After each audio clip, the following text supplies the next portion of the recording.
জলপাই আলুর আলুর দম। এই আলু এখানে পাওয়া যায় না, এই আলু নর্থ বেঙ্গলে পাওয়া যায়। এই আলুটাকে সেদ্ধ করে তুলে এবার আলুটা একটু ভেজে নিচ্ছি, আর পেঁয়াজ আদা রসুন দিয়ে যেমন আলুর দম করে সেরকমভাবেই করবো। মশলা কষানো হয়ে গেছে, একটু আলুটা একটু নেড়ে নিচ্ছে, দিয়ে এর মধ্যে দিয়ে দেবে।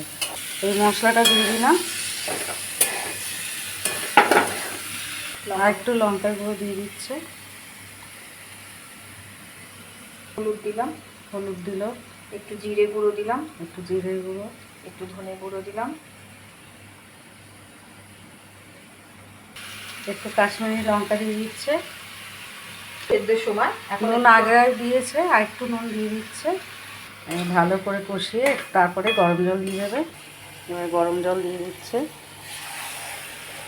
কটা কাঁচা লঙ্কা দিয়ে দিচ্ছে। আলুর দম হয়ে এসছে, গরম মশলা দিচ্ছে, একটু ঘি দিয়ে দিল। এই আলুর দম হয়ে গেছে।